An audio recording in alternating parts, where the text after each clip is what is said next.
I agree. I totally agree. I actually had a game to watch. I felt good. 128, 126, the final in Minnesota. Yep. And the OKC Thunder are on the cusp of a return to the NBA World Championship Series. And that's where we will start with our visit from the playmaker who's going to hang out with us for the full 2 hours today. And Ark, who is with us in the chat, 1 win away from the NBA Finals. That's exactly the exactly it. They have 3 opportunities. 3 shots at the goal. Mhm. 3. They You have got 3 3. opportunities. Let me use a soccer reference. And I know it's rare, but 3 penalty kicks at knocking this out. 3. Now, OKC has been there before. 2016, anybody? And until that 3 becomes a 4, I will reserve all celebration. But in 4 words, playmaker, I think Kumar has not seen Shooting Lights Out no, he has not. because there's one person up here who has not doubted the Oklahoma City Thunder.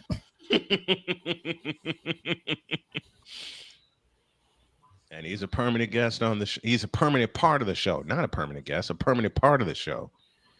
Man, oh man. The MVP played like the MVP, and the Oklahoma City Thunder, after suffering a pre-holiday ass whooping in the Target Center. That's also saying maybe they got their ass whooping out the way Saturday. Maybe I can get a game Monday. And thankfully, they showed up Monday. Yes, absolutely they did. After losing by 42 points on Saturday. 42. That was a beating. 42 points. I'm in here working on stuff. My wife comes by and she says, "What's the score of the OKC game?" I flip it up here on my left side monitor and I went, honey, you don't want an answer to that. She reaches over my shoulder. She says, "Man, show me this score." And she looked and she went, "Oh my Lord," and quietly walked away. So Minnesota, you made my wife walk out of my office. That was bad. I ain't had no. I ain't had no worries. You had if the playmaker has no words. I didn't know OKC could get beat like that. I didn't know either. I didn't know they can get beat. I didn't know they can get. I didn't. Let me use my dad's words. And William Otis Snow Jr., I miss you dearly. He was saying this before I heard Stone Cold say it. I didn't know OKC could get a mud hole stomped in their ass. And walk dry. And forget walk dry. That some bitch was dry when it was done. Okay? And playmakers on the verge of cracking up laughing. I see that. But here's the thing, though. Yes. Here's the positive. If Yes, Minnesota want to take a positive out of yesterday. Yeah. They bench showed up and showed out. Yeah, they did. Agreed. If that bench can show up on Wednesday in OKC, we could be seeing a game 7. We could be. Because I'm pretty sure Anthony ain't gonna have another game like he had last night. That's not Anthony Edwards. No. I expect Ant-Man to return. I expect him to respond fully. But if the bench can come along, we might be getting the game 7. And Oklahoma City will be very quiet. But they got to get game 5 first. And I believe that's Wednesday in Oklahoma. Let me take Wednesday. It is Wednesday. It's every other day. It's every other day. For both series. So they're basically following the playoff schedule that I've been used to since the 80s. When it gets to like game 4 and beyond, it's every other day. But good news. And Victor, did you stay for the whole show yesterday? I did. So you know I'm going. The NBA did us a favor. Really? They did us a favor. The NBA Finals would not touch Father's Day. Thank God. Finally. Thank God. Listen.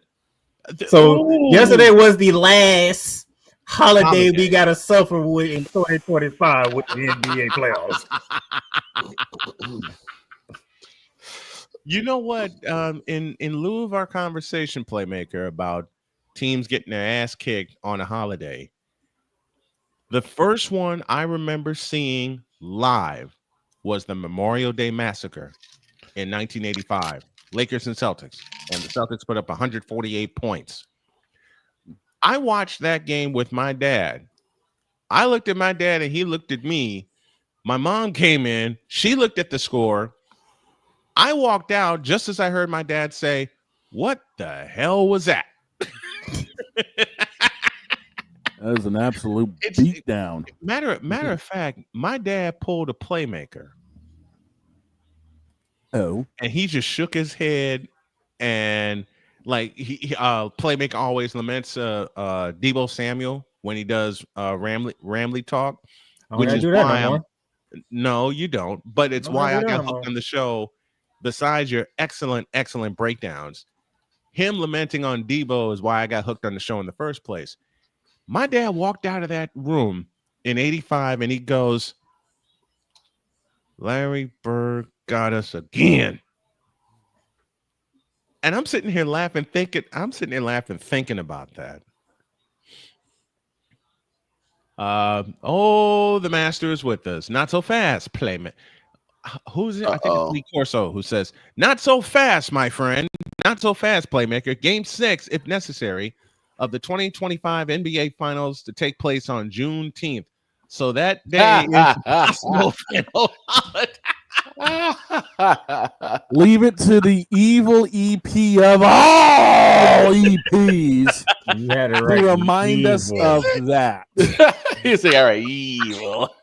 You're right. Evil. That meant, like, Speaking of Lee Corso, you know let's what? send it. I mean, Speaking of Lee Corso, do we really consider that a holiday though? Well, I thought, That's what I'm trying to figure out. Cause that just popped up out of nowhere. hey, Wait I a got a minute. day off of work, so I'm gonna take it. First of all, it's Cole Johnson.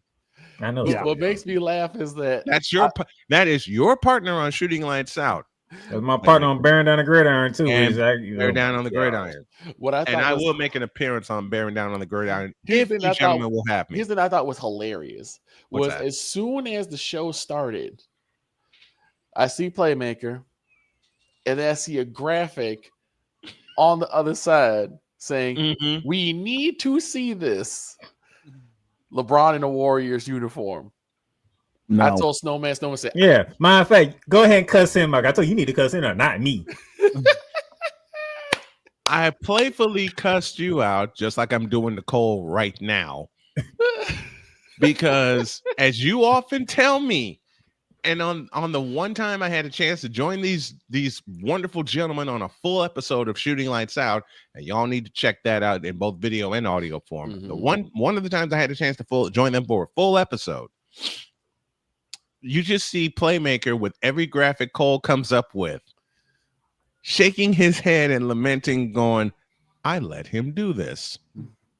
That's why I got to you first. "I let him do this." Listen, I don't know if Victor remember how we ended the show, but I sent it to Snowman. Yes, you did. You fool. You did. Hey, because after I said, you know what? I saw him the Snowman. He probably be laughing his butt off with how we ended that show. all that I has to be said is You fool. Exactamundo. Because Cole did it at the end. Yes. We need to see it. When Playmaker sent that clip to me, I fell out of my chair laughing. And when Victor first told me about it, my next two words were, "I quit." Yep. And I walked off. I told them because immediately Playmaker said, if that does happen, Snowman is going to quit being a Warriors fan. I said, no, he's going to quit watching. Period. Mhm. if that happens, this just is what's don't going to be quit the going through sport. Snowman's head right about then.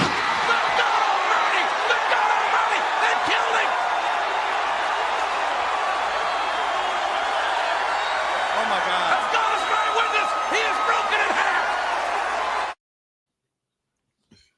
Saying he did it again at the end, right? Yes. We He did. need to see it. And I said, sign the petition. I ain't signed a petition and went straight to the outro. Right.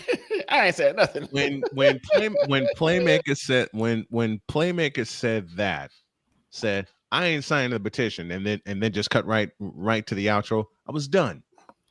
Then Playmaker sent me the clip later on, and my wife, working hard on her homework, came in and she says, I need something to distract me. I played that clip and she walked right back into her office and slammed the door. If Jody wasn't having it, look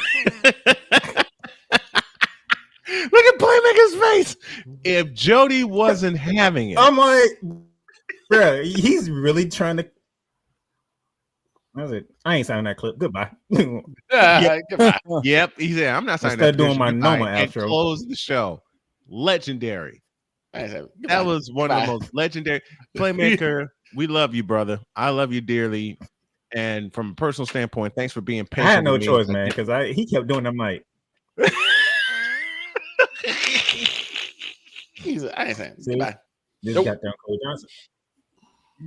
I went out. I was like, no, let me end this show because You know what we need to do? We need to get that clip and make like a little interlude before we play the Playmaker intro again, and have that be his outro. We have this must happen now. Lord. Why am I hearing seals?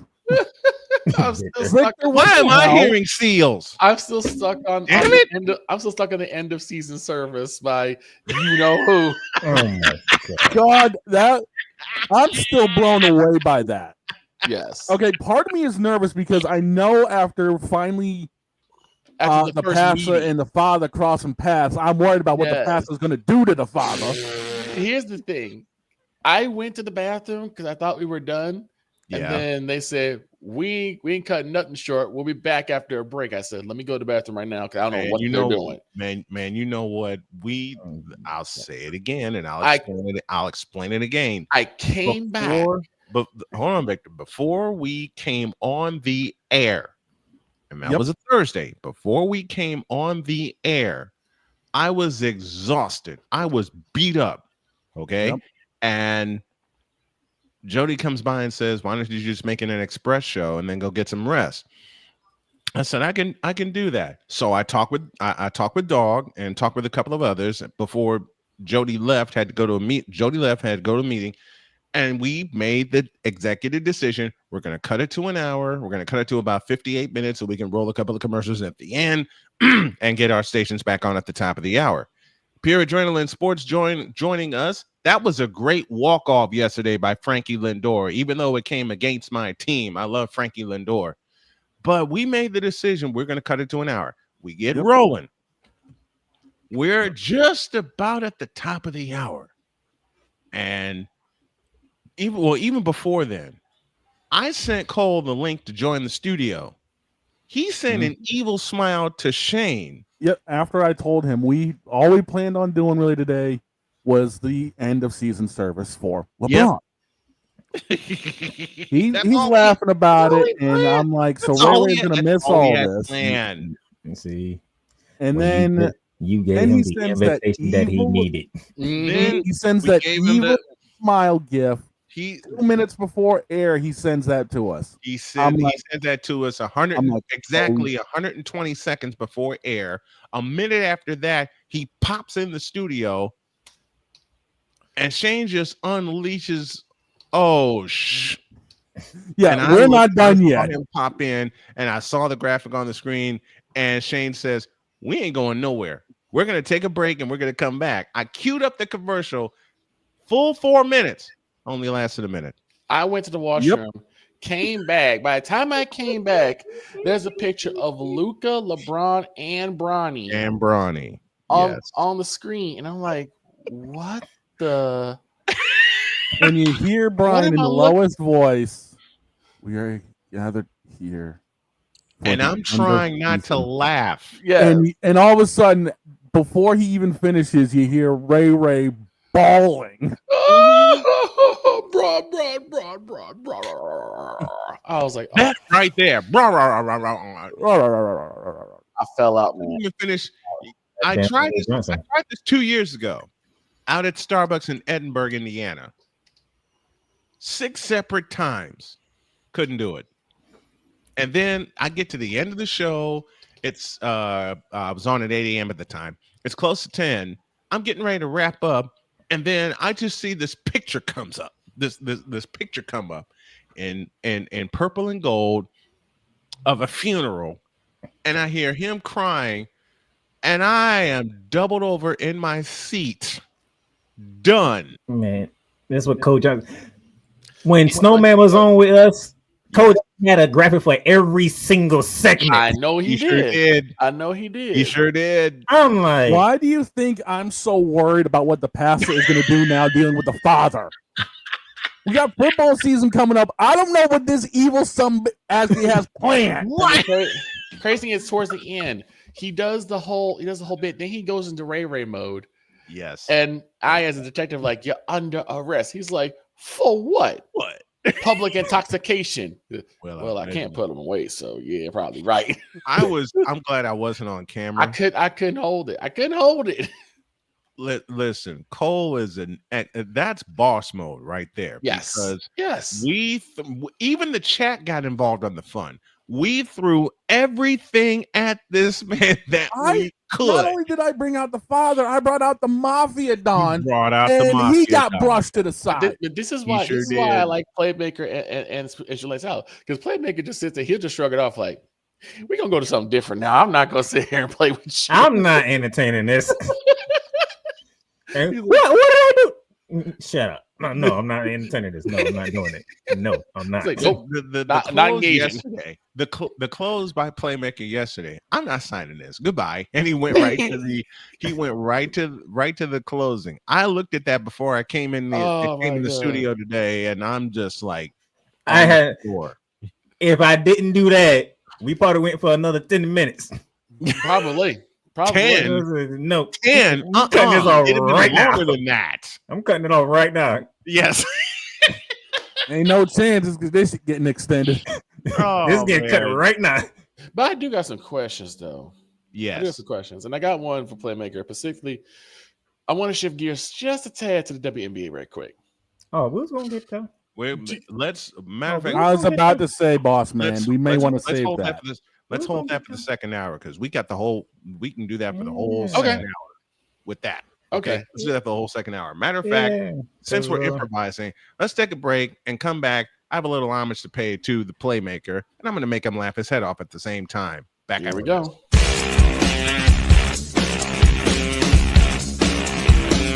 This is Snowman in the Morning.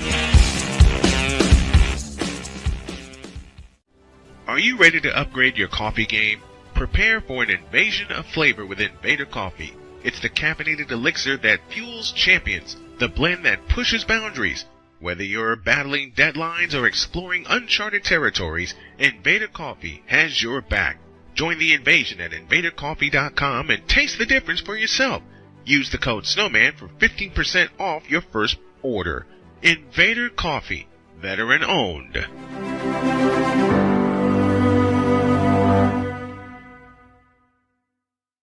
Join the transporter to Hades. Your butt and gut becomes one.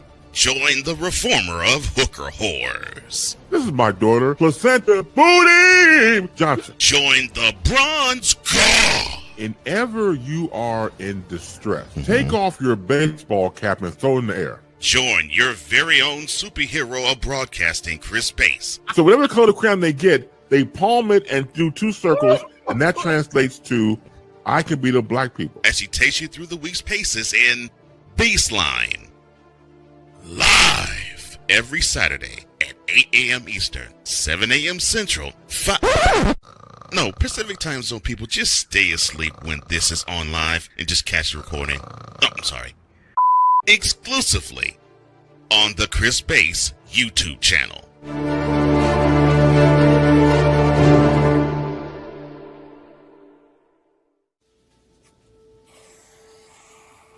Dad? Just 1 minute, okay? Hey, Bobo, do trees tell each other stories? I'm sorry. I'm afraid I don't know that. Hey, why don't we go find out?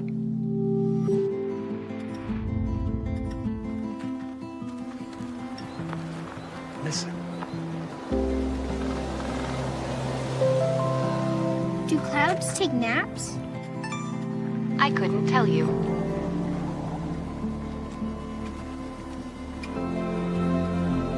Can birds draw pictures? I don't have an answer for that. Dad, do stars visit their friends? Look!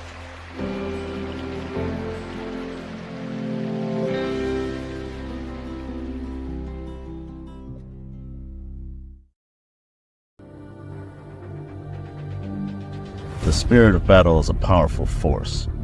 It's a force that drives us, pushes us beyond our limits. It's a fire in our hearts that fuels our determination, our commitment, our strive for greatness. Every challenge faced, every obstacle overcome, it sharpens our skills and fortifies our resolve. This relentless pursuit of excellence makes the journey so exhilarating. And the victory, it makes the victory sweet.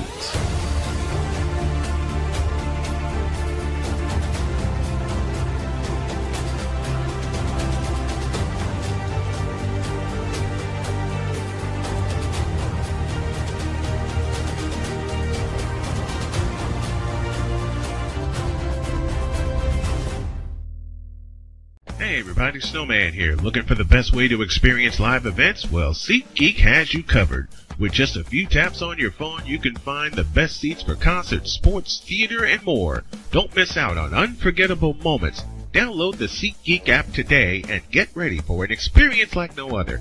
Each ticket is vetted for authenticity and ranked on a 1 to 10 scale. And right now, if you sign up and use the code Snowman, you will get $20 off of your first purchase. That's only through the power of SeatGeek, where fans can fan.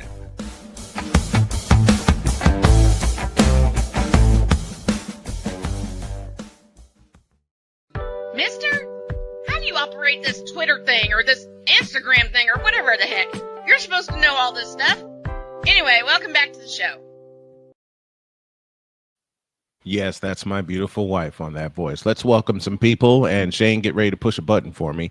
Our feedback zone, as always, is presented by Fanatics, officially licensed everything. Of course, Cole Johnson is here. And Mr. Johnson, when is the morning shift coming back? Just so I can hear Playmakers chants or read Playmakers chants in the chat, because he's usually the first one there. Within the next 2 months. We talked about it yesterday. That's all I need to know. Within the next 2 months. That's all I need to know. Sick Diggy is here with us from Norway, and I love this. He said, you have a better chance of seeing James Worthy in a Celtic jersey than LeBum ever wearing a Warriors jersey. That I agree with. The folks from Pure Adrenaline Sports is here. Jeffrey Whitlock is here. Says, salute Snowman and crew. Thank you very much. I don't know about that one. And I think my beautiful wife is about to go get some. Y'all ready for this delectable delight? Caramel latte bread. Okay. What? Let me do it again. Caramel. Go on. What? But let's try again. Caramel latte bread. What? I don't know what it was. I don't know if Shane caught in my head or not, but that was exactly what I was thinking when you said that. This is what they've been doing for the past 2 weeks. Yep. Jeffrey Whitlock is here with us. The man known as Rising Rhino does some great play-by-play on his channel. Y'all check him out. He's with us as well. And Shane, I just caught what you said. The pastor and the father. Oh, gosh. Yeah, that's one of those where all that's going to happen is this.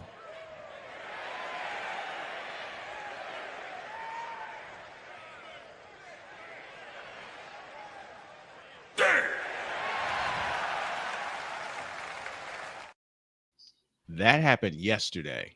True. When that happened yesterday, when the playmaker abruptly, and I already knew why, signed off.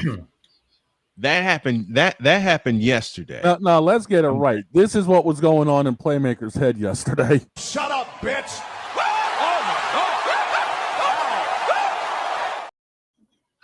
Nah, I don't think. No. think I'll tell you exactly what's going on. I'll tell you exactly what. I love that. I love that soundbite though, but it wasn't that one. You want to get it to use it for your shows? Nah. You sure? No, I'm good on that one. I'm good. You know what? I have the perfect soundbite for Playmaker to use. Oh no. 2 words. You're fired.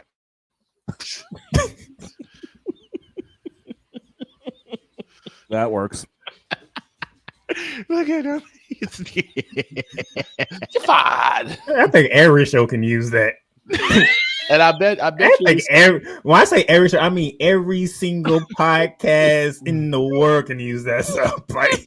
I bet you it'll be somewhere after the end of the season. It's like it's gonna be a list of people list of coaches who've been fired. Matter of fact, Total Football Talk can use that more because I'm pretty sure they're gonna be firing a lot of people. Yep. Yes, that's probably. Yes. Yes, indeed. Like I said, if there's any soundbite and Playmaker, I will just echo what you said. If any soundbite can be used on any podcast, be it audio or video, it's this one. You're fired. Every show can use that.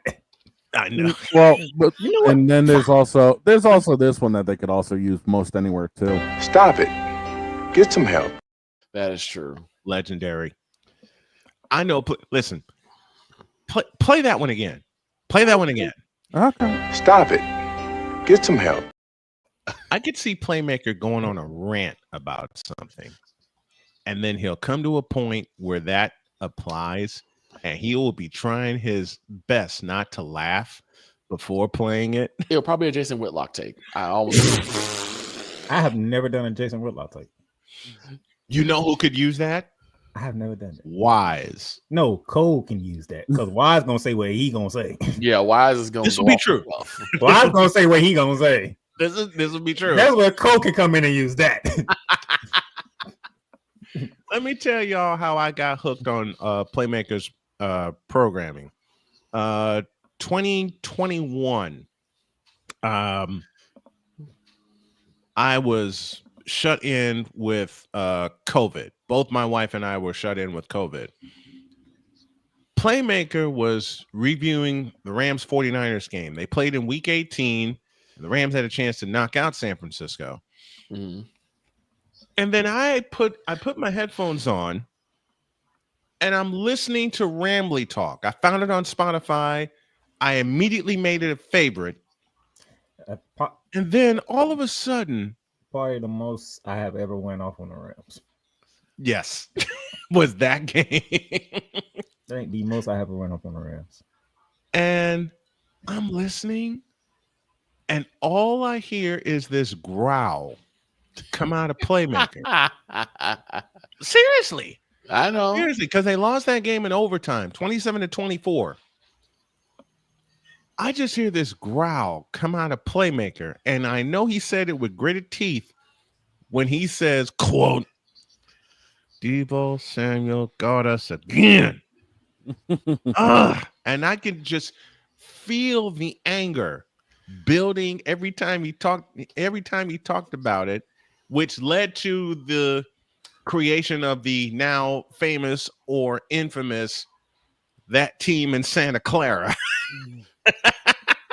That damn team in Santa Clara. That's how I am with. That's how he identifies that team now.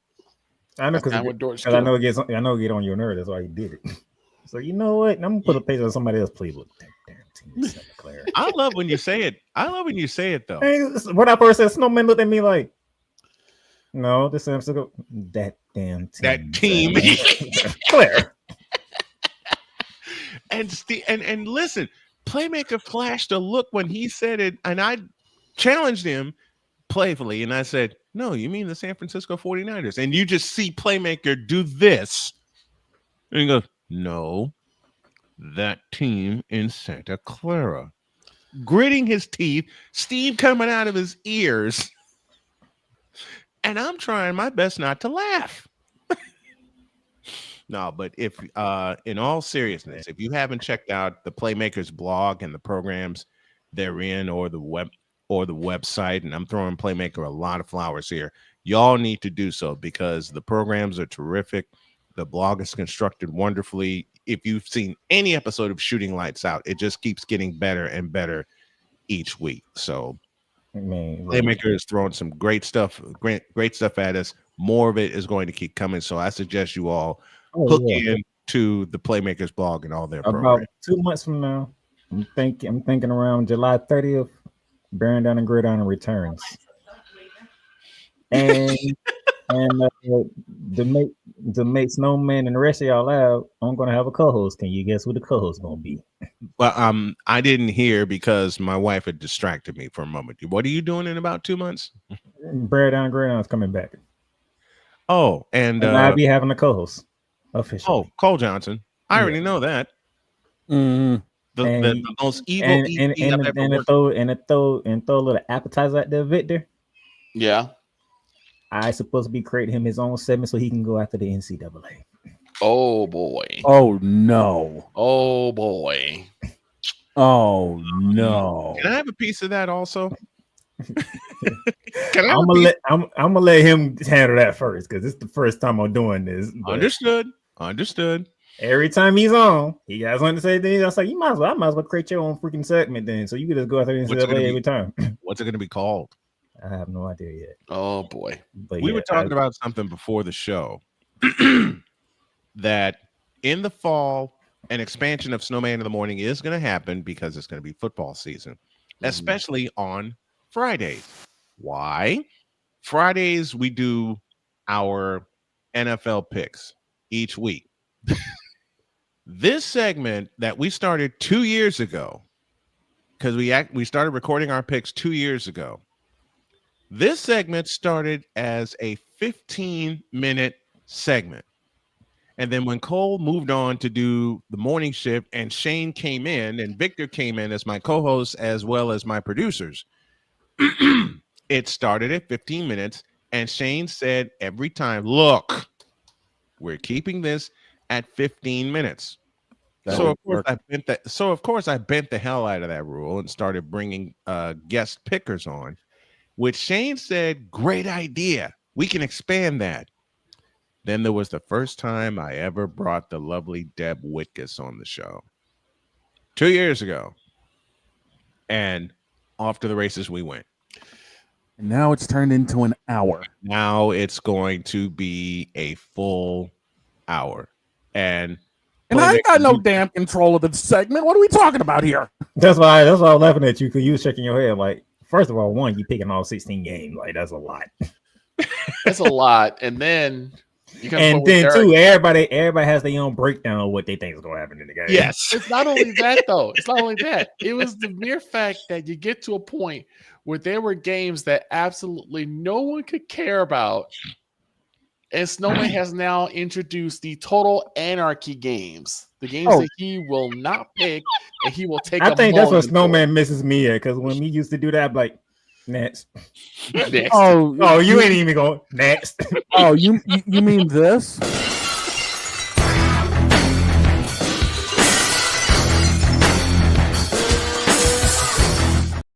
Literally. Cole just would throw a game out there. He'll be like, all right, now we got to pick between the New York Jets and the Carolina Panthers. Next. No. Yep. And Snowman be buzzing out next. No, and I'm on the and I'm laughing every single time because they said it was one we did last year. It was last year. There was one we did last year that had Shane falling out of his chair and had Jets cracking up.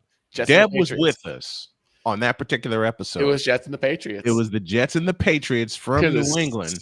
And I knew what I was going to respond with. Yes. And when Shane introduced the game, and he said, next on the hit list, which means I'm going to hear, it's the Jets and the Patriots, which means I'm going to hear it from Ryan McCoffey. And my head was like, for those of you watching on television, my head was down like this. And for those of you on radio, I had my head in my hand. And before Shane could even get to the spread, all he had to say was Jets and Patriots. And I just sat right up and went, hell no. Hell no. Everybody's gone. Everyone's gone. Everyone's gone. Yeah, someone decided to channel their inner Bishop Bullwinkle and pulled this. Hell no, to the no, no, no. Hell to the no, hell to the no, to the no, no, no. I have never seen Snowman sit up with such protest in my life. He just yelled, "I'll eat this mulligan with cheese on it." I was like, "Okay." And later that night, I made dinner because Jody asked me to make us some hamburgers. So I did. Put my seasoning on it, and I came back in here, and Jody looks at me and goes, "Is this the mulligan you're eating for the Jets game?" I said, "Yes." I mean, And the then the Patriots week- were a mess, and the Jets. Say it again. Well, the Jets is basically just in the season. The following week, folks, we had Deb back, and I forgot what game it was. Yeah, I know what it was. It was the Jets. I think it was the Jets and the Titans. One of the two. Yeah, it was either Jets, Titans, either or the it was Jets, or Pittsburgh it was team. either the Jets. Oh, it's the Patriots and the Titans. I beg your pardon. Oh yeah, that's right. It was the Patriots and the Titans. Shane didn't even finish the game before I heard Victor go, glass. Yep. I pushed And the then- button. I and then said, this my happened. pleasure. Do it.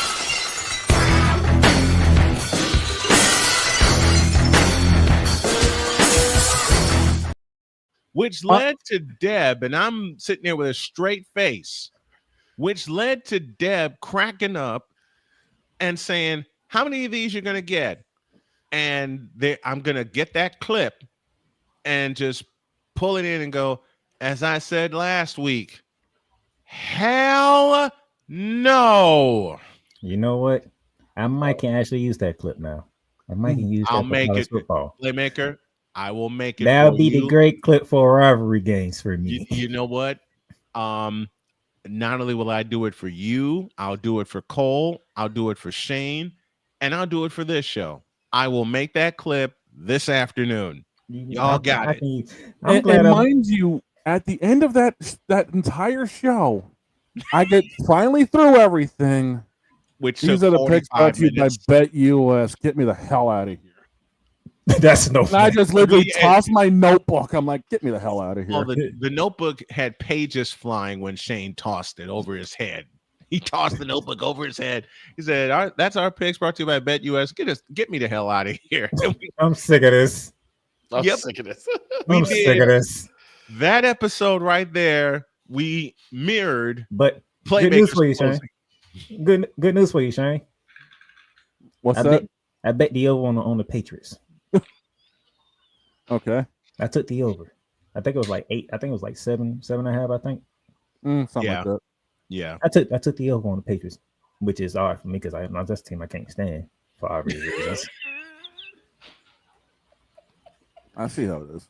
I said for obvious reasons. I mean, come on. Yeah. Now. He doesn't play there anymore. What's with the hatred? You still took 2 Super Bowls from me. The That doesn't go away. That just doesn't go away. I should have 4 Super Bowls right now, not 2. You know what? Thank you for that. Thank you for that line. That just doesn't go away. Right? That's a drop. You don't get to That's run a away drop. with that. That'll be a short later. That's a drop. Just saying. Playmaker, you need to make that. You need to make that a drop for us. That just doesn't go away. What you mean? Don't give me that. Oh, that's when Victor was really mad when he went on the show that day because I said, "What you mean?" Oh my, yeah. Oh my god. How It's you gonna almost pull a like we me got a on "What you mean" on here. They gonna pull a me on me. What you mean? Because we were talking about the freaking NBA playoffs. Yes. Which is where this segment started this morning, and now it's Matter of fact, it. was it? I forgot who it was. I don't know if it was a coach or a player. They said something. What you mean? And now that has transferred into when we talk to bronze sexuals. The lexicon. Well, That's because that actually happened, though. Yeah, it does. Yes. Anytime Yes. I've had a conversation with a bronsexual, You get they get a what you mean. They don't say what do you mean. They say what you mean. It's happened to me too. It's happened to me too. Because I made a point while I was doing the standalone video. I made a point and had the stats with me over here on my left. I swear to God, the first comment I read, even after I broke it down for 10 minutes, was, quote, "What you mean?" Right. I got up and walked away. See, I took the video down. You ever notice, Victor? I'm the only one that doesn't say I had a conversation with a bronsexual. Yes, that's true. Usually, even if you did, you'd ignore them. You don't care. They'll be trying to tell Snowman and Cole Johnson, yeah, why don't y'all just ignore them? Wait a minute. It's like an easy thing to do right now. Wait a minute. I gotta tell y'all this one. I was on the road in Columbus, Indiana. I was at a Starbucks. And the first thing I hear Playmaker say on a Wednesday, as we played his intro, he came in and he's sitting like this. And we're both like, what's going on? And I hear Playmaker say the following: I'm going to hate myself for this. Push the button. And me and Cole jumped. And we're like, what? And then Playmaker said it even slower. He said, push the damn button. With gritted teeth, I guarantee. Actually one of the only time I actually volunteered to do a bronze sexual confessions. Yep. One of only 3 times in the years we've had it on this program. One of only 3 times that Playmaker voluntarily did a bronze sexual confession. Voluntarily. But it was just that reaction. Oh no, I had to do it that day because I didn't have a conversation with these people, but I saw it all over them. I'm like, okay, I had enough of this. I need to get this off my chest now. And the look on his face. I've had enough. When we came in, I had just gotten settled too in Edinburgh, set everything up. We get going. Playmaker comes in, and all I hear Playmaker say is, push the button. And as I said, Cole and I jumped and went, what? And through gritted teeth and steam coming out of his ears, we just hear again, push the damn button. Oh man. I didn't even need to do a bronze sexual confession that day.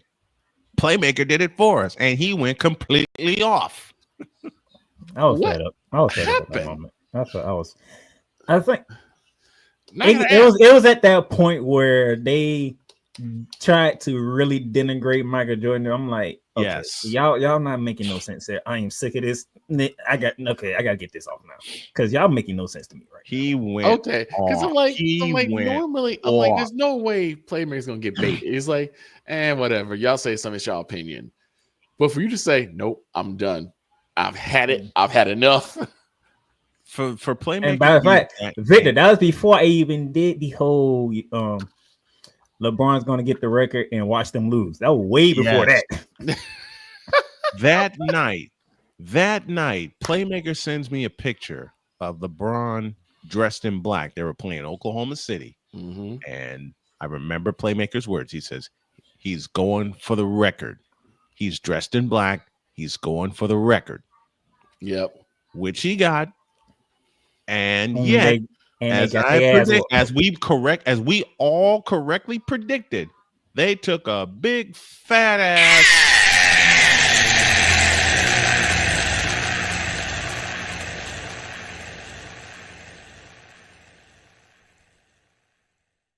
We gotta find that old hour 2 setup. See, here's the thing, Shane. This is what happened. Because Snowman and Cole, they was like, he gonna get this record. I gotta deal with these people. That's how they was thinking, right? Yeah. I said, I came on. I'm like, you know what'd be a funny thing? He gets a record and they lose that. It's a very game. He get the record. I said that. Yep. Somebody posted on social media with LeBron. I said, oh, he got on black. Oh, he going for the record. He's going for the record tonight. Mm-hmm. We got to find that old hour 2 opener. Oh, I have it. Because I'm gonna redo the hour 2 opener, and Playmaker's line is gonna definitely be mixed in. Ben's line is gonna definitely be mixed in.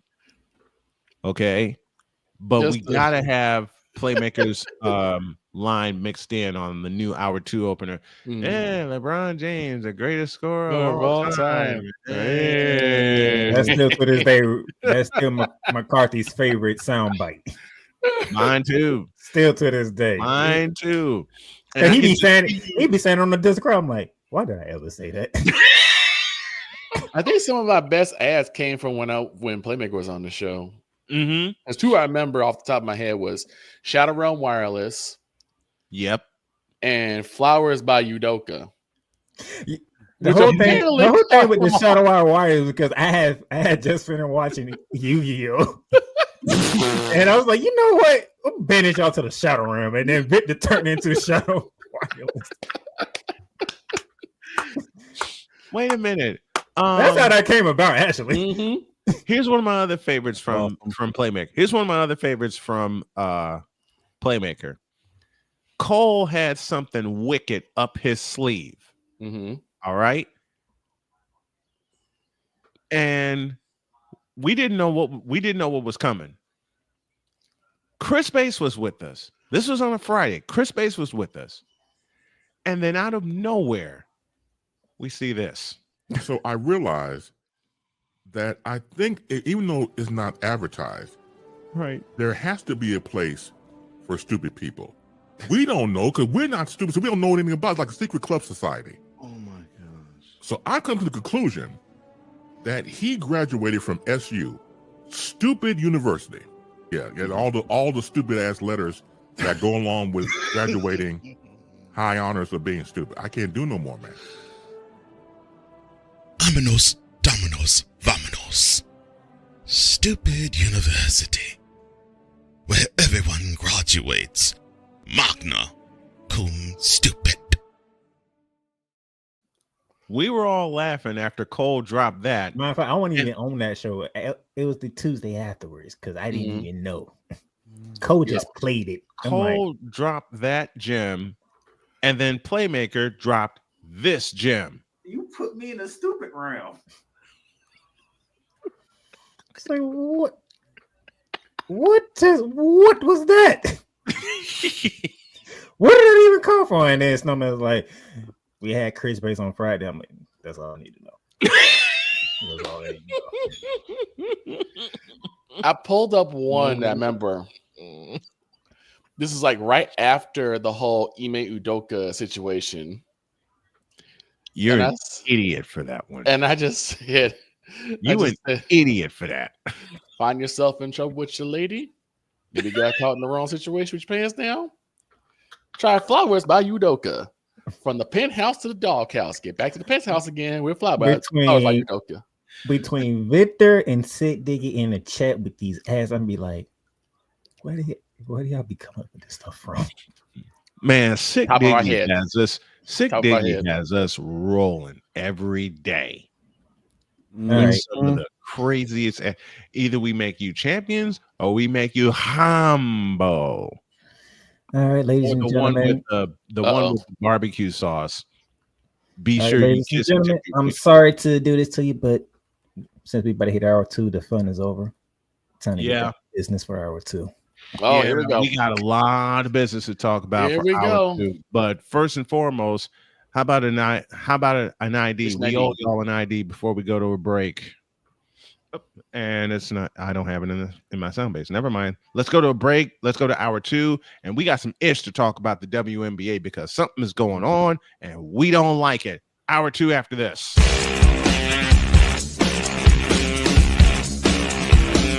This is Snowman in the morning. During bad, SeatGeek is the ticketing app for fans like Boomstick Lady. No free throw is safe from the roar of her sticks. SeatGeek helps her find a seat in the direct eye line of the shooter so she can sit where her boomsticks make the biggest boom. Everybody okay? SeatGeek handles the tickets to sports, concerts, and more, so fans can fan. I think I finally found. Hey, how you doing? Hey, Mason. Hey, Mason. Got a new house. It's looking pretty cool so far. A place that I call home. I'm teaching Louise how to cook some lasagna. It only takes a spark to make a fire start.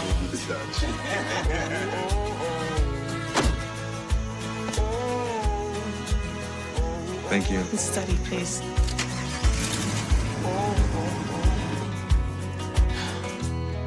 I think I finally found a place to make my own.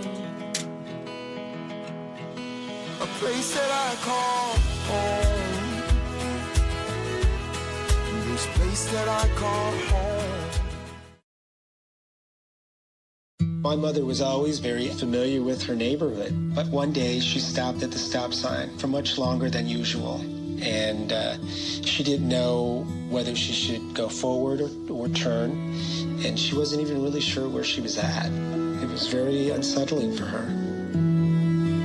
I felt so much better after my son told me, Mom, I don't want you to worry or be afraid. I'll be there for you, and we'll figure it out.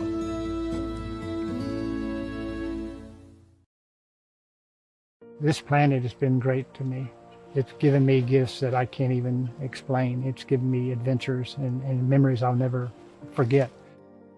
And Battleborn, I think, has given me the opportunity to go beyond and give something back. How can I be a better custodian to this planet and the place I live? That's where I am with Battleborn. Let's make the planet a better place. Join Ryan McCarthy. I became a Jets fan because Kermit the Frog was my favorite Muppet because he was green, and the Jets wore green. That's how I became a Jets fan. And Dustin Henry. ESPN is cashing all in on let's pay a few personalities and we'll just kind of fill in the gaps. As they walk you through all of the world of sports from their perspective. The Albany Empire, it's a literal circus. No credentials required. Where, Ryan, say the tag. Where you don't need a press pass to talk sports. Every Monday at 8 p.m. Eastern, 7 p.m. Central. On YouTube and where you can find all podcasts. Hey, Eagles fan. Join my man Cool McCain and a host of others as they break down every single game, every single week in an objective manner, and also from a fan's perspective as well. Remember, this cast feels just like you. Nobody likes you. And you don't care. Fly, Eagles, fly. Eagles Elite Podcast. Every Wednesday at 8:30 p.m. Eastern on YouTube and other podcast outlets.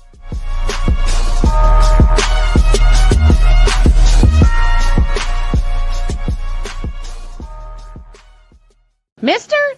How do you operate this Twitter thing or this Instagram thing or whatever the heck? You're supposed to know all this stuff. Anyway, welcome back to the show.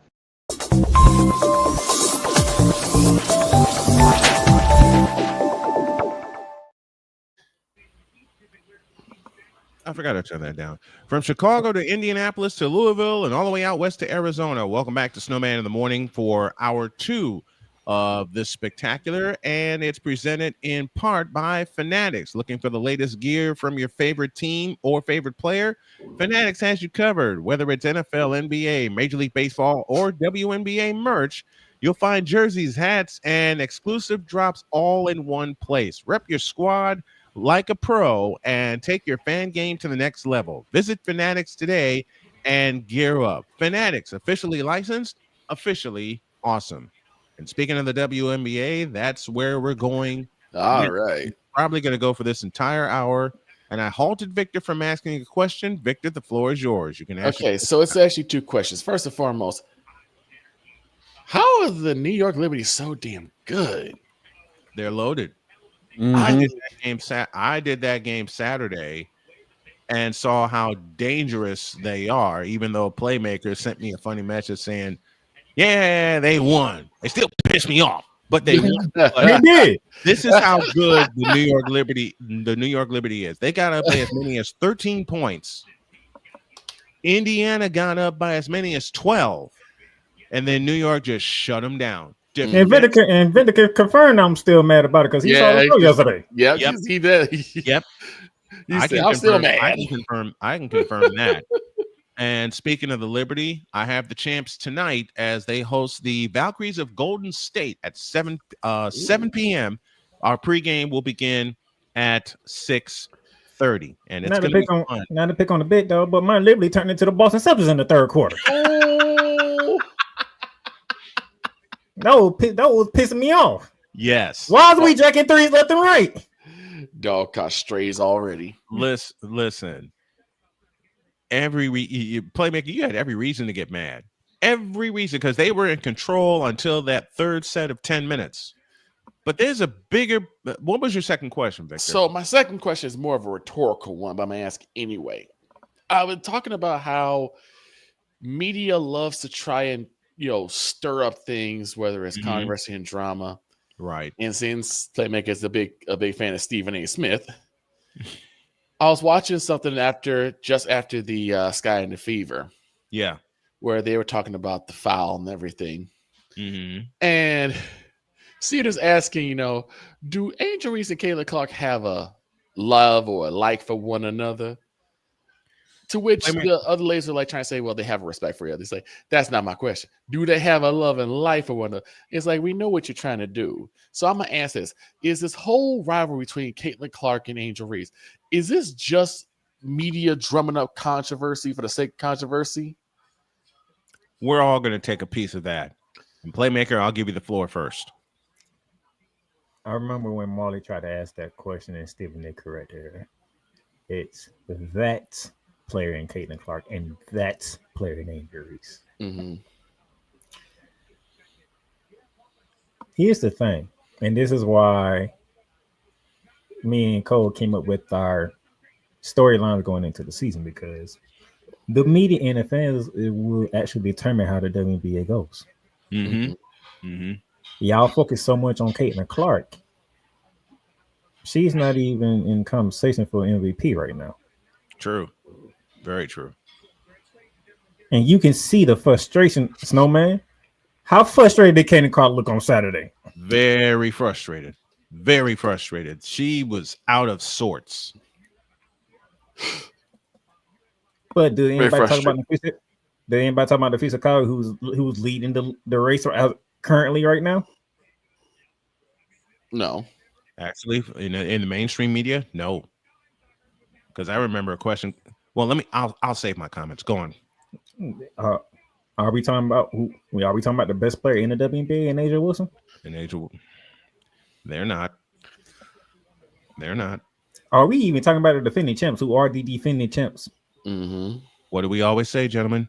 To be the champs, you must unseat the champs, and they ain't getting unseated. And if the media will actually cover the WNBA like they're supposed to, you might actually be able to open up some of these other casual people's minds and say, you know what, there is other players out here, and darn, I would hate to go up against them. Which brings this question from me to you, the maker, since class is in session. This student would like to ask a question. Why doesn't the mainstream media cover the W correctly? Why? Because they're trying to treat Caitlin Clark like she's Michael Jordan. Now, Snowman, you can tell me, how did the media cover the league when Michael Jordan was in his prime? It was Michael or nothing, for the most part. It was only like a little bit later where they went back to how they used to be, because it used to be Bad Boy Pistons, Bird and the Crew, Ewing, and then out west you had David Robinson and of course Magic and the bunch there. You mean like how ESPN's been doing things with LeBron since 2003?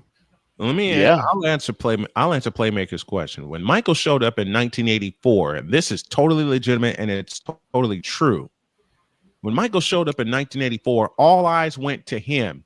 Just the same, all eyes went to Caitlin Clark when she got drafted number 1 overall. All right. It prompted someone to ask me this. It prompted this question someone asked to me. Then we'll get back to Playmaker in a moment.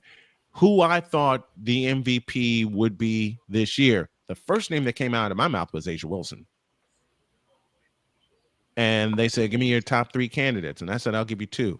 Asia Wilson and Nafisa Collier. I'm a homer, but I ain't stupid. I know. On the t-shirt. And this is how bad it is.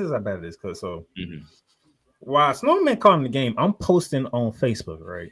Yeah. When I post on Facebook, I'm not posting Caitlin Clark getting frustrated. Right. Somebody comments like, yeah, so in 20% from 3, that's not the next comment after that was on somebody else. And they said, oh, well, I know somebody else that shoots under 20% under the rim. Oh no. You want to be that guy, huh?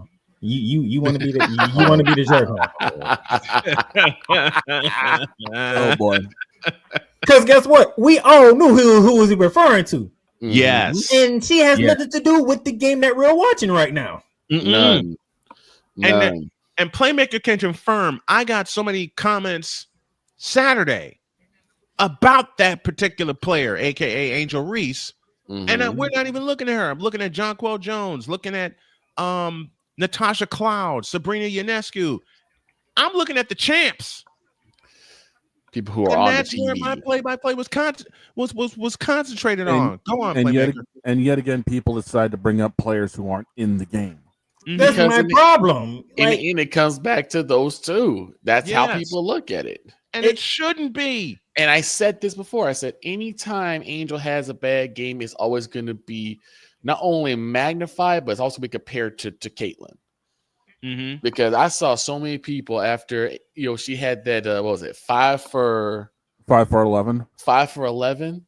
Yeah, she had a decent game against the Sparks. 5 for 11, 12 points and 13 boards. No, I'm talking about the other one. The 0 for 8. When she was 0 for 8. Yeah. And people I think it was Taylor Clark wouldn't have went 0 for 8. I'm like, they're not playing each other. Until well, I can throw this stat out there. Before she banged home a 3 toward the end of the third quarter, and the Liberty defended her very, very well, she was 0 for 11 in combining 2 games.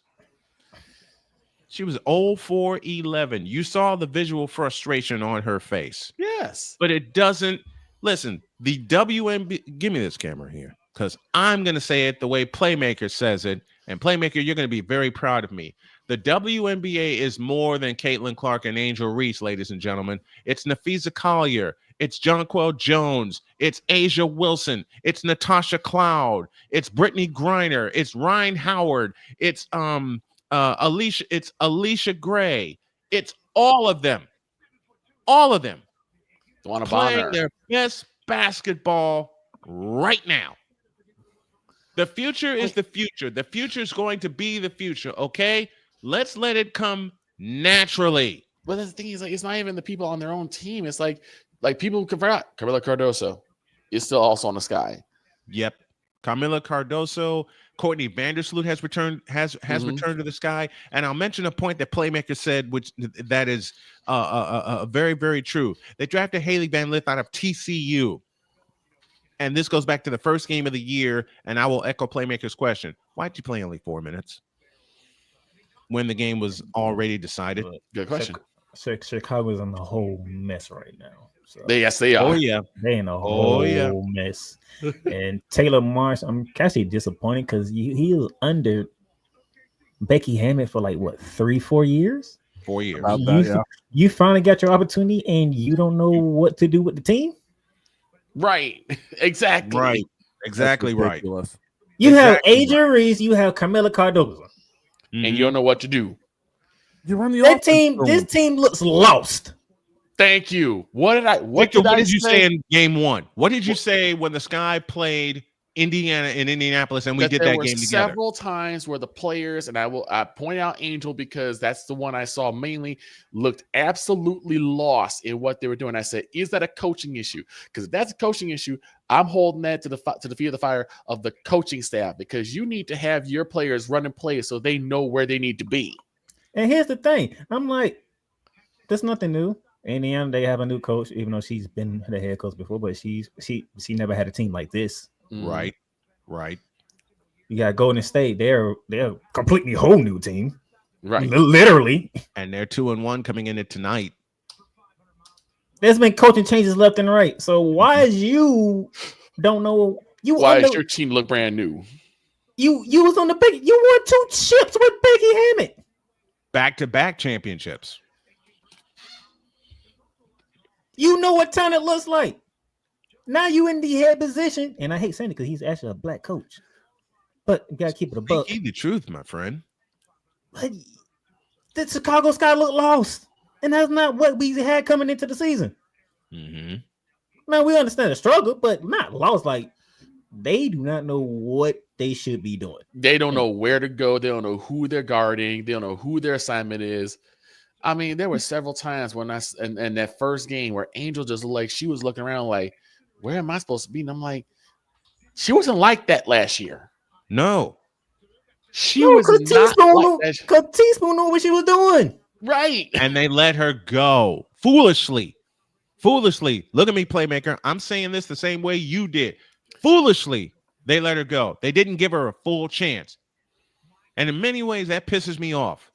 That you dismiss somebody after 1 year when they have basically a whole new team.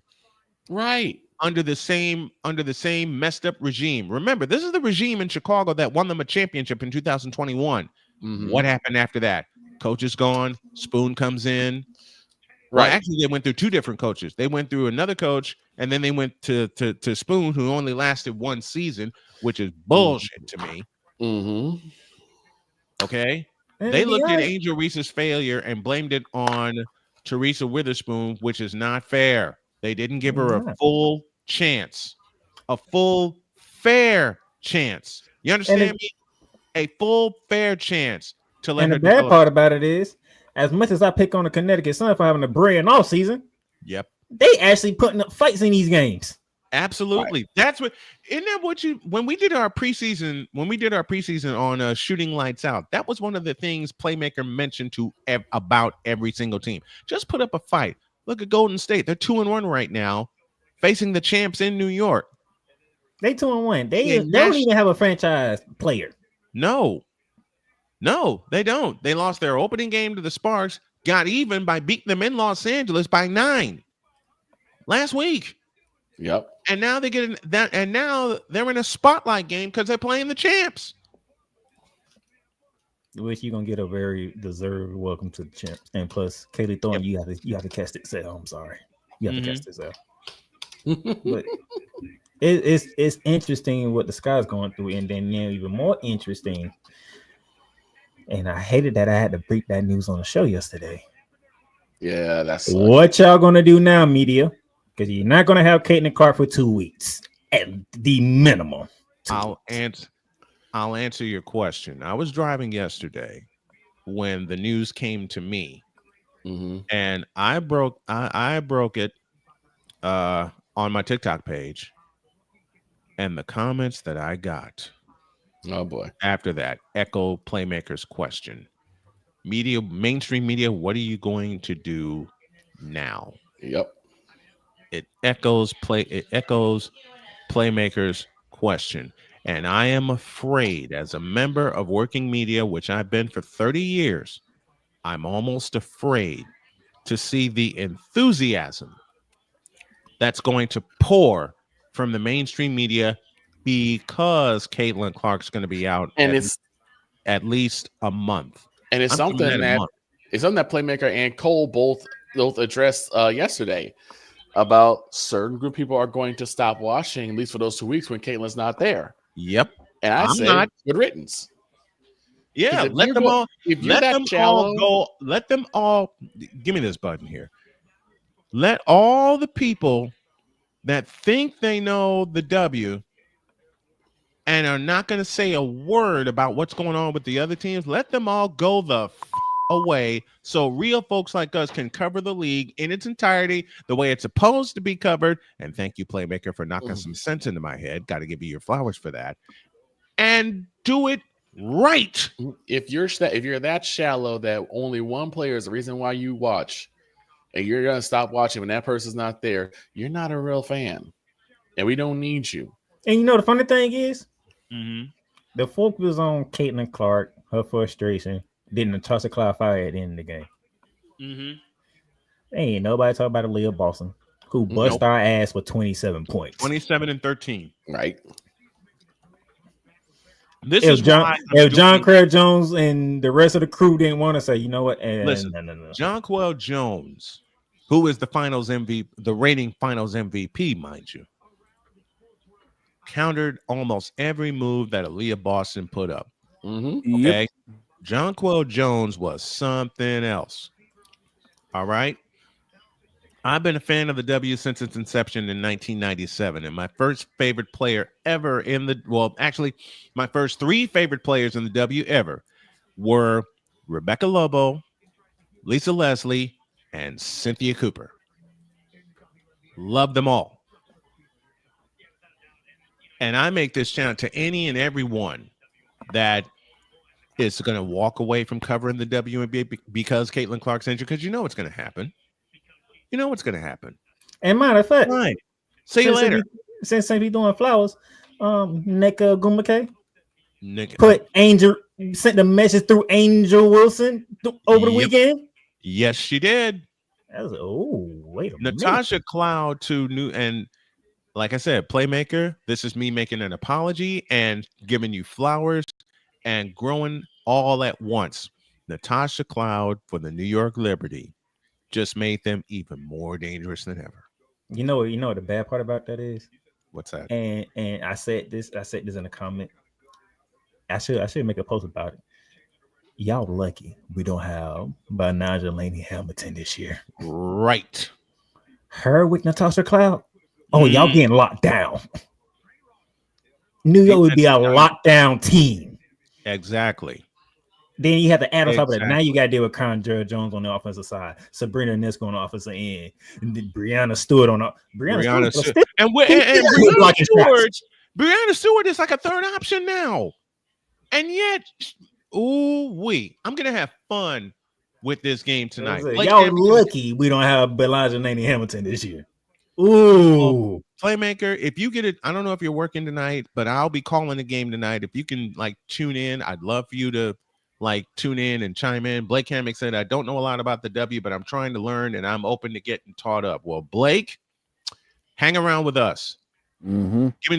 Give me this button here. The mainstream media. Okay, I'll say it again. Give me this camera, Shane. Give me this camera. The mainstream media when it comes to the W. We right here cover it the way it's supposed to be covered, truthfully. And if y'all don't like it, you, and you. Okay? Let me say it again. Thank you, AB Media from Indianapolis. The mainstream media when it comes to the WNBA, because mostly everybody in the mainstream media wants to see the WNBA buried. Okay? There are some talented women that play great basketball in the W. Do I understand what Caitlin Clark means to the league? Of course I do. I'm not. Everybody does, but it's like I'm not stupid. People want to make it seem like we supposed to just let Caitlin Clark walk her way to a championship. No, you have to earn this. You have to earn it. To be the champs, you must unseat the champs. And right now, with the way New York is rolling right now, they're not getting unseated. Playmaker and I said the same thing. Playmaker and I said the same thing about the Las Vegas Aces when they were rolling. Okay? And New York buried them in game 1 this year. Buried them. 92-78. I had to send a message. They did send a message. And then while I send the message, Minnesota sent a message of their own. You come at the Queens, you best not miss. Hey, I'm telling you right now, I'm afraid of the Lynx, man. Look, and they don't have Caleb McBride yet. They don't have Caleb McBride, Oh but they have Nafisa Collier. Nafisa Collier is on. I did the first game of the year She is on between one. the Minnesota Lynx and the Dallas Wings. Nafisa Collier, look at me, y'all. Nafisa Collier was scoreless in the first 10 minutes. She finished with 32 points. Let me say that again. Nafisa Collier was scoreless. She finished with 32 points in 3 quarters. Like, there are some players in the WNBA you need to keep your eye on. And I hate understand. to do this, but Snowman, I think I want to change your thinking. All right.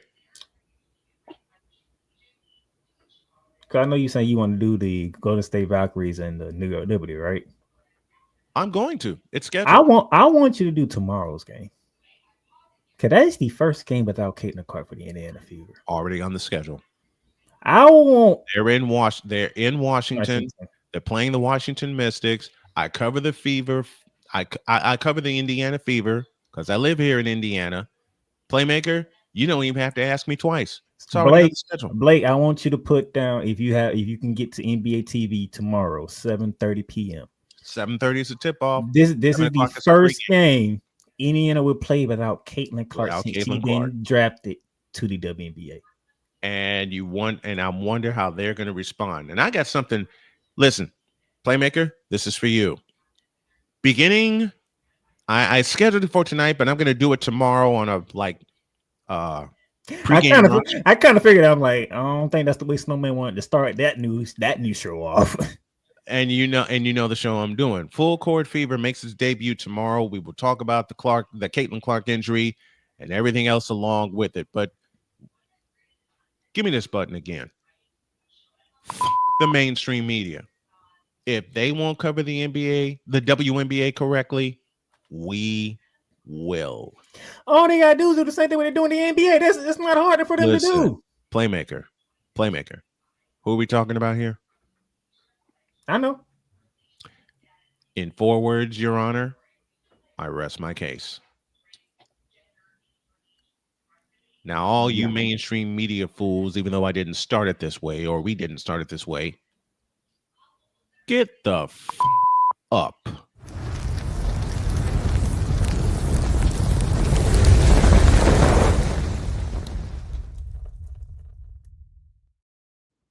Good morning to you too, sir.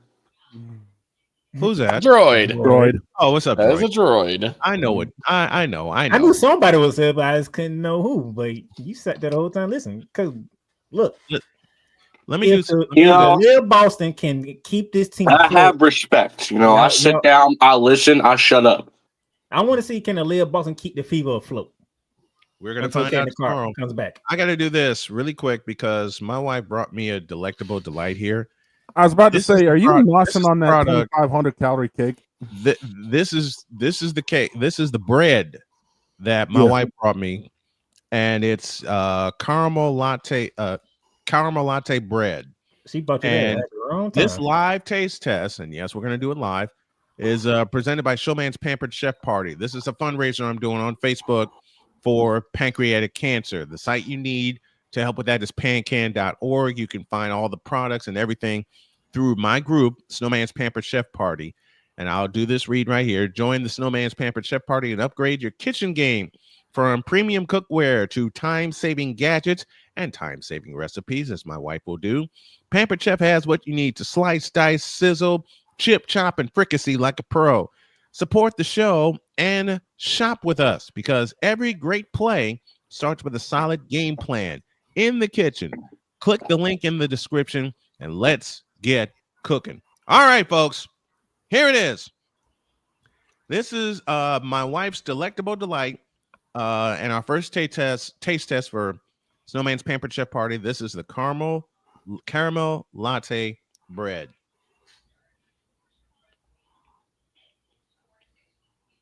Done. Initial thoughts? Ain't no thought. There ain't no thought. He's just gonna Go to break. I need 4 minutes. Go to break. I'll review it. I will We're back review in this. we'll be back in a When I deuce. stop drooling, which is going to be about 4 minutes from now when I polish this off, I'll review it. Go to break, please. We're back in a deuce.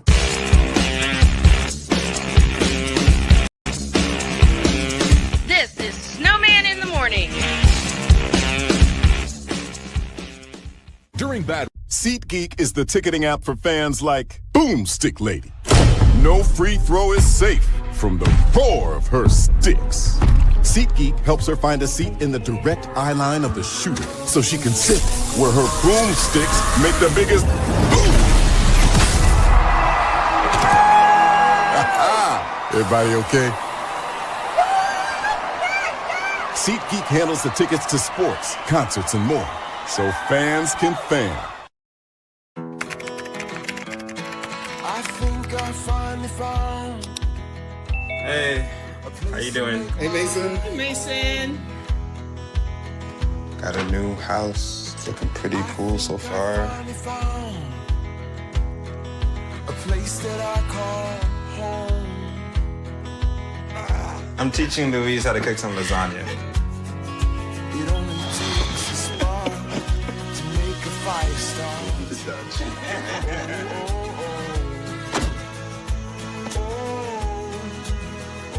Thank you. Study, please.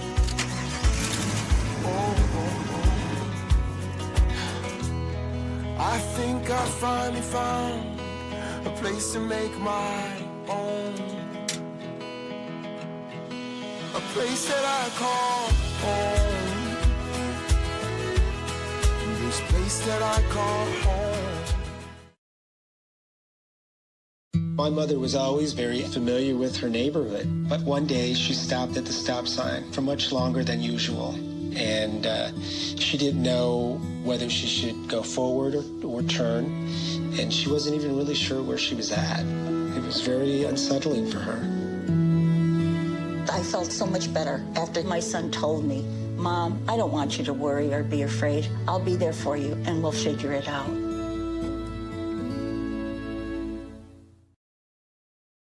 This planet has been great to me. It's given me gifts that I can't even explain. It's given me adventures and memories I'll never forget. And Battleborn, I think, has given me the opportunity to go beyond and give something back. How can I be a better custodian to this planet and the place I live? That's where I am with Battleborn. Let's make the planet a better place. Join Ryan McCarthy. I became a Jets fan because Kurt the Frog was my favorite Muppet because he was green, and the Jets wore green. That's how I became a Jets fan. And Dustin Henry. ESPN is cashing all in on let's pay a few personalities and we'll just kind of fill in the gaps. As they walk you through all of the world of sports from their perspective. The Albany Empire, it's a literal circus. No credentials required. Where, Ryan, say the tag. Where you don't need a press pass to talk sports. Every Monday at 8 p.m. Eastern, 7 p.m. Central. On YouTube and where you can find all podcasts. Hey, Eagles fan. Join my man Cool McCain and a host of others as they break down every single game, every single week in an objective manner, and also from a fan's perspective as well. Remember, this cast feels just like you. Nobody likes you. And you don't care. Fly, Eagles, fly. Eagles Elite Podcast. Every Wednesday at 8:30 p.m. Eastern on YouTube and other podcast outlets.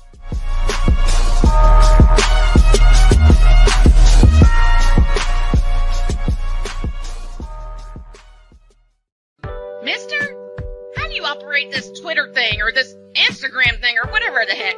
You're supposed to know all this stuff. Anyway, welcome back to the show. Why do I have a feeling we're going to have a very short post show? Damn. Damn.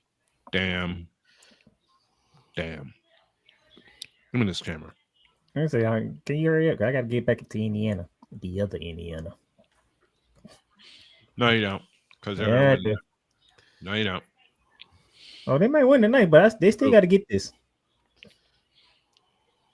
Y'all, this is one of the most delectable treats my wife has ever fed me.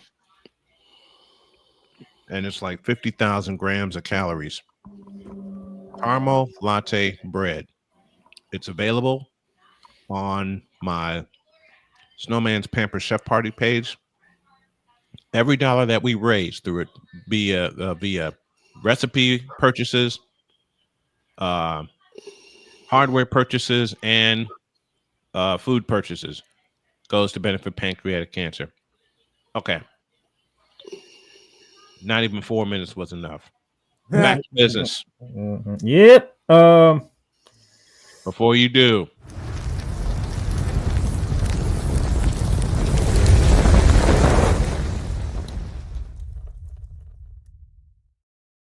and go. You know what? Where's my slide at? Because did I not see the New York Knicks come back from a 20-point deficit to beat the Indiana Pacers in Game 3? You did. You're correct. We all did. That really happened, huh? Mm-hmm. Yep.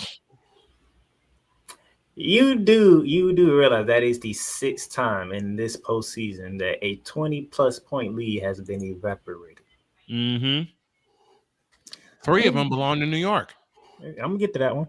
The biggest one was on April 24th when the Thunder overcame a 29-point deficit to the Memphis Grizzlies to come back and win that game, which pretty much ended that series. Which wasn't on a holiday. Which put OKC up 3-0 in that series. Mm-hmm. April 29th, the Pacers overcome a 20-point deficit to beat the Bucks in the game-clinching Game 5 of that series. Which wasn't on a holiday. That's when Tyrese's dad got banned, which he's now able to return to tonight. So, yeah, as long as he stays in a suite. Let's go to May 5th. Oh no. Sorry, Shane. But you know May 5th, you know what that means. Game 1 between the Knicks and the Celtics. The Celtics had a 20-point lead with 6:19 left in the third quarter. And we know how that game ended. Yeah. Don't remind me. We know what happened. That was May. Remind that me. was May 5th. May 6th, the very next day. Yep. The Pacers overcome a 20-point lead against the Cleveland Cavaliers. That was game 2 of that series. Against the Cleveland Cadavers. Not Cavaliers, Cleveland Cadavers. I will forever call them the Cadavers. That's when Indiana took both games in Cleveland. And didn't look back. That was May 6th. May 7th. Mm-hmm. Same building. Same place.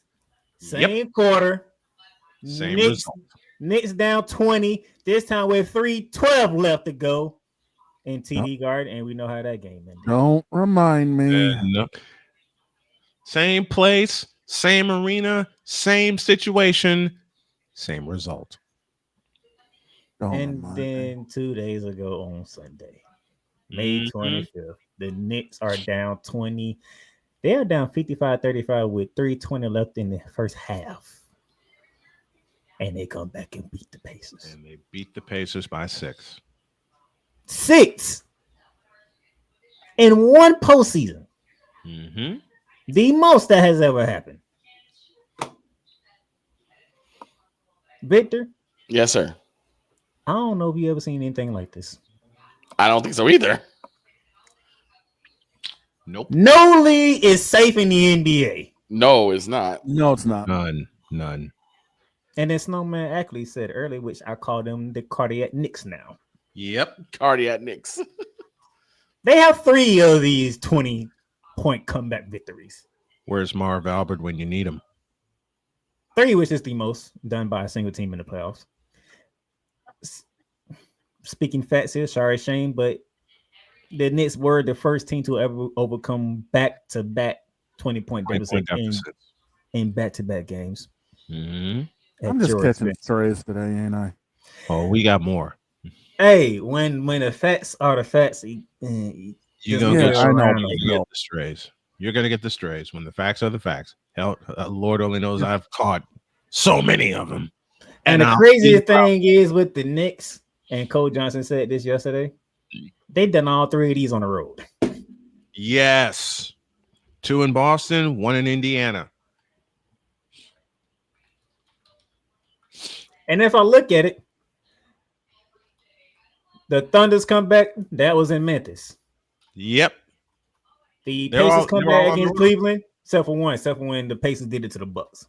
Okay, that one was at that was game 5. That was the clincher. That was the walk-off. Out of the 6, 5 of them were done on the road. Mm-hmm. So not only is no league is safe in the NBA, home court don't even matter. Not anymore, doesn't.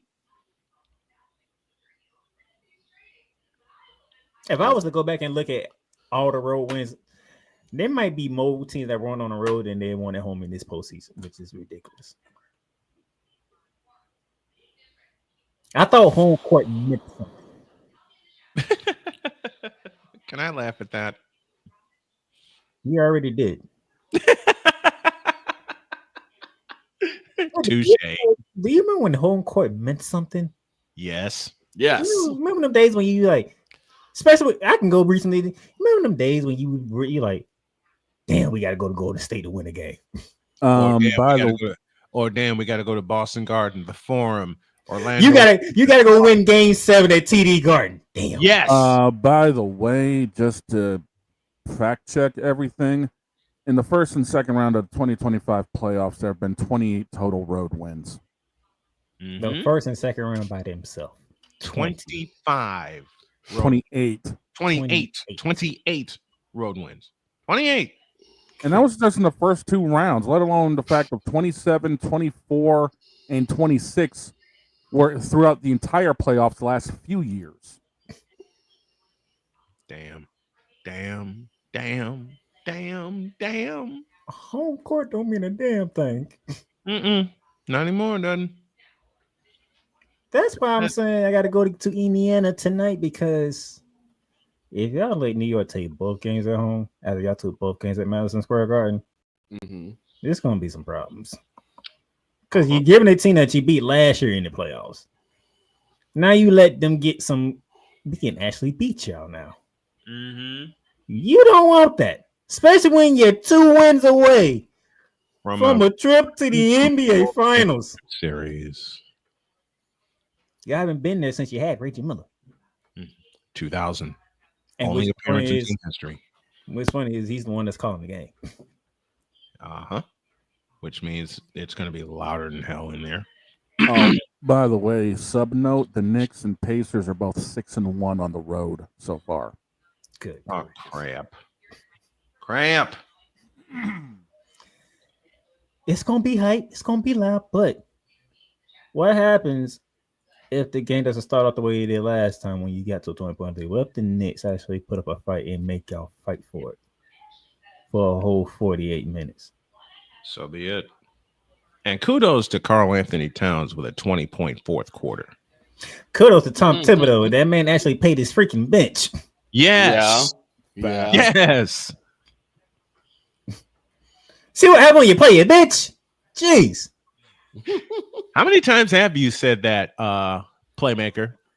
How many times? I think we're going already back. I think we're going already back to last year, right? Yes. Yes, we are. And that's what made it so funny. What Kenny the Jet Smith said in Inside the NBA. If there was baseball, he don't think Tom Thibodeau would have played 9 guys. Nope. Right. And you have to have 9 guys to play baseball. Mm-hmm. And it's like he paid his bench, and maybe that will wake up Jalen Brunson a bit, because he had to sit there and watch his team come back from a 20-point lead with him on the bench. And playing with 5 fouls. I need to know what's up with the complacency with these teams with these big leads, and you all of a sudden it's like they take their foot off the gas. Yep, we've That's seen simple. it before. We've seen it before. No killer instinct. The Knicks have 3 20 comeback victories. The Pacers have 2 of them. Mm-hmm. You would think them two would understand Okay, we have a 20-point lead, and we probably don't want to blow this. We need to bury their ass. You see what Minnesota did? Minnesota points OKC in the mouth in Game 3 and didn't look back whatsoever. Monday last night was great because no blowout. not only no blowout on a holiday. I saw a grit in Minnesota move of not giving up, and I saw the ability of character from the Oklahoma City Thunder because every time Minnesota made a key shot, they went back down the court and got one themselves. Mm-hmm. And I can tell you, if you're a Minnesota fan, you're like, can y'all just miss a freaking shot, please? Just miss one. OKC was not trying to miss. Right. OKC knew if they missed one time, that might be the dagger that prepares Minnesota. Yep. Jalen Williams hit key shots. Chad Holmgren hit key shots. Of course, the MVP gonna do what the MVP does. Of course. Yep. Of course. Caruso twice. Caruso backdoor. Nobody looking at Caruso. Nobody within sight. And he's just standing right by the bucket. Thank you. I'll take these 2 points. I'll take these, and you can't have them back. So can I want to get to a point, and hopefully it's tonight, because you have Tyrese Haliburton. I still haven't heard from the NBA players. Is he still overrated? I'm still waiting to hear from them because they say he was overrated during the season, but I haven't heard nothing back since. So am I. I'm waiting to hear that response. And by the way, Victor, that's the only tweet that I will accept from LeBron James when he talked about Tyrese Haliburton being overrated. That's the only tweet I accept from LeBron James. Fair enough. LeBron was right to call out his fellow compadres on that one. Right. Yep. Call that man overrated. You see what he's doing in the playoffs, right? Give you that. But can you imagine game on the line, Tyrese Haliburton on one side, Jalen Brunson on the other side? It's like, which one of y'all want it? That's what we want. Which one of y'all want it more? Uh-huh. Tyrese Haliburton has been the most clutch player in these playoffs. Can you say that again for those of us in the cheap seats at the old Chicago Stadium? Tyrese Haliburton has been the most clutch player in these playoffs. The most clutch player in the NBA is Jalen Brunson. So who wants it more? Something's got to give. That's what I want tonight. I don't want to see both of them say, all right, one of us gonna have to win this darn game. Mm-hmm. No Pascal Siakam, no Karl Anthony Towns, Haliburton and Brunson. Mano y mano. Who wanted more? And we'll have bonus cover. And to throw this at Playmaker, we'll have bonus coverage of that game when we're done with the WNBA. Because I think if Shane will correctly find out for me, Game 4 starts at 8 p.m. Correct? 8. I believe so. Yes. 8 p.m. So we got a New York doubleheader coming for y'all on Snowman Multimedia tonight. Because as soon as we're done with the W, we're going to flip over to Indianapolis for the Knicks and the Pacers, and more than likely we'll pick up the second half of that game. Yeah, and don't let the Knicks win because at 8. Don't let the Knicks win because that would be 3 consecutive wins by the New York Knicks in the city of Indianapolis. We gotta stand corrected about something. Game 5. Game 4 is here. Oh, sorry, I was looking at Game 5, but yeah, Game 4 is in Indy. Game 5 is back in New York. That's what Game 5 is Game 5 will be Thursday. You know how painful that would be for the city of Indianapolis if New York teams won 3 straight games in Indy? 3 straight? Ooh, three. Painful. So I make the. Give me this. I'll come back to Playmaker. Give me this. Pacers, please whip their ass. Please. I got him. Yeah. Because Liberty came in here and frustrated Caitlin Clark to no Pacers. end. The very next day, the Pacers blew a 20-point lead in the same building. And remember, the Fever had a 12-point lead with 2 minutes gone in the fourth quarter, and they lost. So Gainbridge Fieldhouse is a place of lost leads. No lead is safe at home. Continue. No. Please. And don't let the Knicks win this one. Oh, if God. we got to go back to MSG 2-2, oh, my gosh. It's already bad enough. Knicks fans already in Super Bowl after they went. Man, it's they bad won enough. game Knicks 3. fans are sticking their. It's bad enough. Knicks fans are sticking their chest out. Far. But to have a series when home teams can't win at home in 4 games. God. Oh God. Again. Please, Pacers.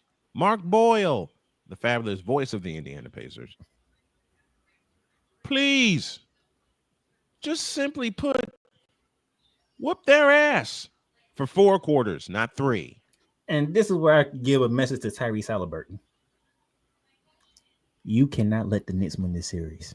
No. You cannot let the Knicks win this series. Because if the Knicks win this series, guess what's going to come in your way? A flagrant foul. You're fine. Because what did he do in game 1? Ooh. Somebody's hold is wait. If the Knicks come back and win this series, a certain person is going to bring that back up and use it on Tyrese Halliburton. And I don't want to see you to it. I don't want to see that. I don't want to see it. Because if he gets to use that, I might as well just come off camera and let him have his fun. And just let it go. Because he specifically told me he's saving that if the Knicks come back and win this series. Right. Tyrese, don't y'all lose this series. Please don't. Don't y'all lose this series. Please don't. Because the amount of rears I'm going to get if he has to do that. Oh my gosh. You might not be the only one delivering a flagrant foul if the Knicks win this series, because there are 2 more people that may deliver one themselves. One of them is me, and the other one's behind me. Uh-oh. One of them is me. Just throwing a warning out there. Mm-hmm. We know how creative this person is. Hell, he already got me yesterday about the white girls you're dating. Say that again. I didn't hear you. I'm sorry. Oh, see, Vic, do you want to fill Snowman in on one of Cole Johnson's breakfast from yesterday that involved Tyrese Halliburton? Never mind. I got it. Never mind. I got it. Go on. You got it? Yes. Mm-hmm. Yep. I was like, but then again, it's Cole Johnson. Why are we not surprised? I'm surprised. I'm surprised. How does he find the time to do all this? That's my surprise. Repeating. No, I don't ask. I don't ask. My sentence. Repeating my sentence. This is Cole Johnson. Why are we surprised? Exactly. Why are we surprised? Why are we surprised? I mean, this is the same Cole Johnson when in character will say, "You're fired." This is the same Cole Johnson when we needed something quick, came up with this, and I'm not going to say it. This is the not the fact that you did one with Lamar Jackson now. Oh, you mean this? I say no, he did not do Lamar Jackson like that. Yes, no, I did. I said no, he did. Yes, I did, and I did that right.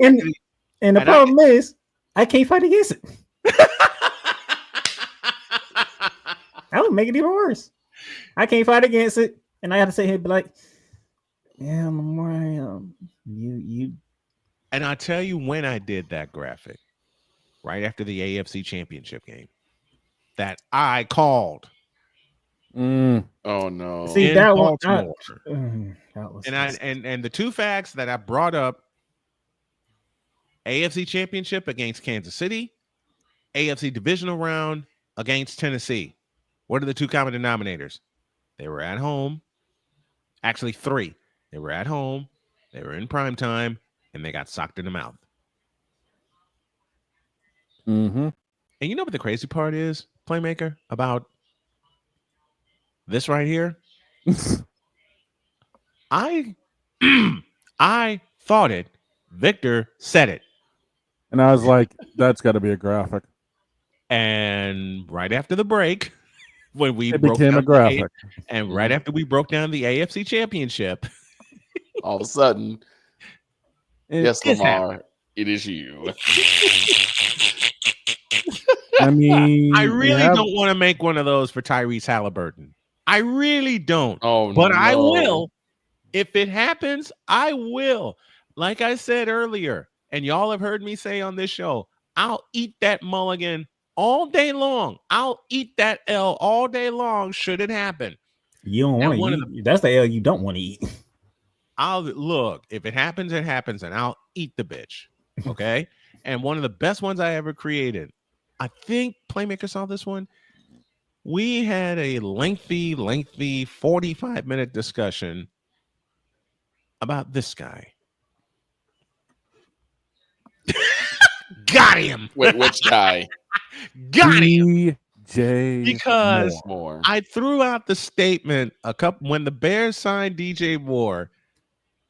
I came on this program and just threw out a statement thinking it won't stick. And yet it stuck with the guys when I said the Bears have mortgaged and now risked, doubled down, and threw away their entire future for DJ Moore.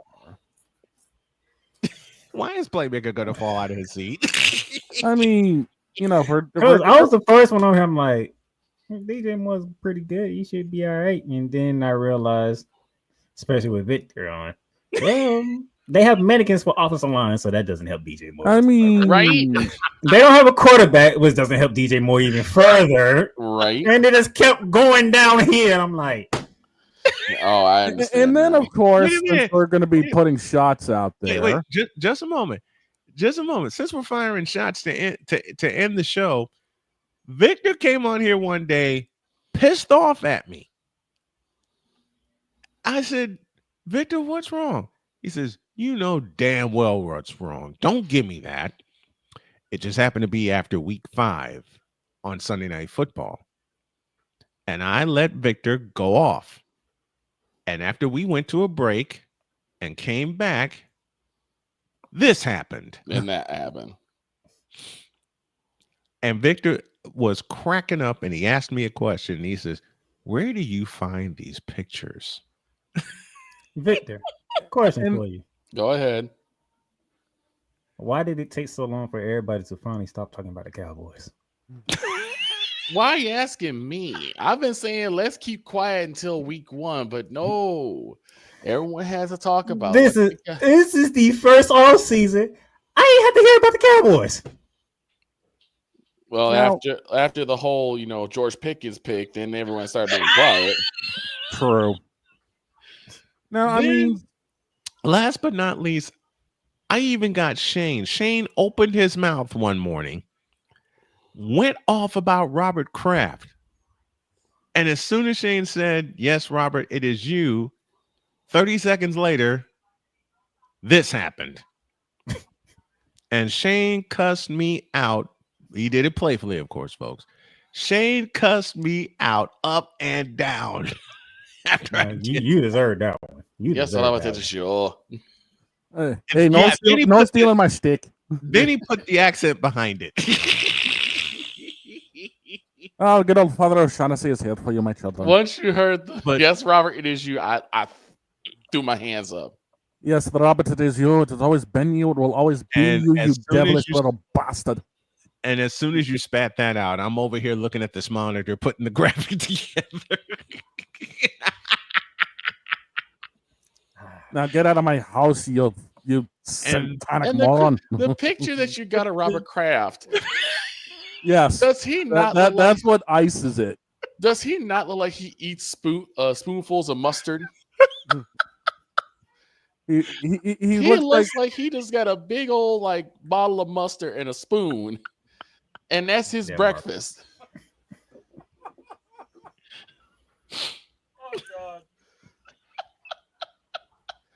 Am I the only one that sees that, or do y'all see that too?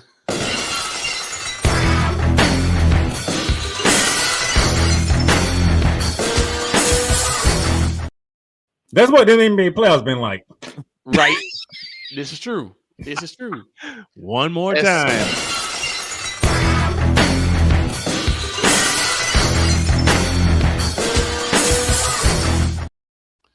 All right, we got Will with the holiday curse. Can we get rid of the 20-point comeback curse? Can we do that, please? We'll see. I think on that note, we need to get the hell out of here. I got nothing else. Have a great day. God bless. Remember to make your next move your best move. And always remember, if your dreams don't scare you, they are simply not big enough. And Indiana Pacers, please put a foot in the Knicks' ass, because I don't want to hear another Knicks fan. Okay? We're out of here. And thank you, Playmaker. We love you. And we'll see y'all tomorrow. So long, everybody.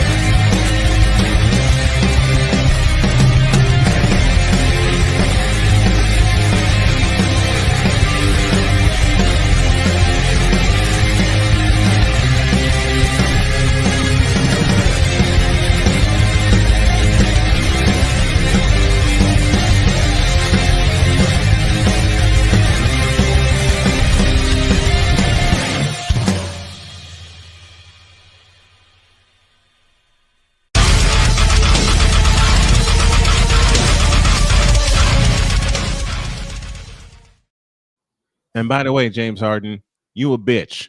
Bye.